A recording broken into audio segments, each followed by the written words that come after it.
పాలకూర అండి, పప్పు, టమాటా, కొద్దిగా అల్లం వెల్లుల్లి పేస్టు, తాలింపు ఉల్లిపాయ, కరివేపాకు, పచ్చిమిర్చి, కొద్దిగా నూనె, కొంచెం జీలకర్ర, కొంచెం ఆవాలు, పసుపు, ఉప్పు, కొద్ది కారం. పప్పులండి ఇవి మొత్తం 5 పప్పులు. ఈ 5 పప్పులు నానబెట్టి శుభ్రం కడిగి పక్కకు పెట్టుకున్నాను. ఒక కుక్కర్లో వేయాలండి.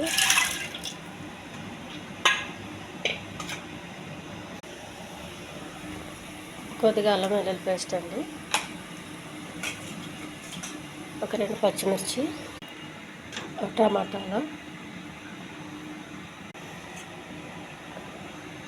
కొద్దిగా పసుపు, కొద్దిగా కారం, కొంచెం ఉప్పు. పాలకూరలో ఉప్పు ఉంటుందండి, తక్కువ వేసుకోవాలి. శుభ్రంగా కడిగి కోసి పెట్టుకున్న పాలాకు, మనకు కావాల్సినంత పప్పు ఉడకడానికి కావాల్సిన వాటర్. కుక్కర్ మూత పెట్టేయాలండి, 4-5 విజిల్స్ రావాలి. వెలిగించానండి, కుక్కర్ పెట్టాను స్టవ్ పైన, మూత పెట్టాను.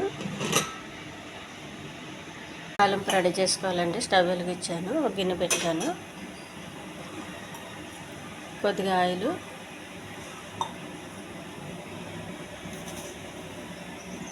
కొన్ని ఆవాలు, కొద్దిగా జీలకర్ర, కొన్ని మెంతులు, కొద్దిగా కరివేపాకు, కొన్ని ఉల్లిపాయలు. మనం ముందుగా తాలింపు చేసుకుంటే పప్పు ఉడికేసరికి పని తొందరగా అవుతుందండి. స్టవ్ ఆఫ్ చేయాలి.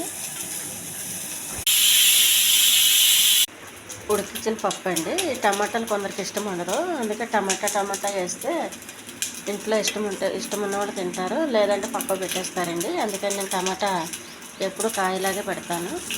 దీన్ని కొంచెం మెత్తగా చేయాలండి పప్పుతో. ఈ పప్పు తాలింపులు వేసేయాలండి. పప్పు పాలాకు రెడీ అయిందండి.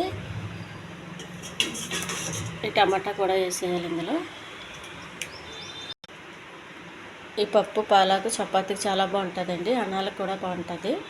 ఈ ఛానల్ నచ్చితే సబ్స్క్రైబ్ చేయండి, షేర్ చేయండి, లైక్ చేయండి, కామెంట్ చేయండి. హెల్దీ పప్పు అండి, పంచరత్న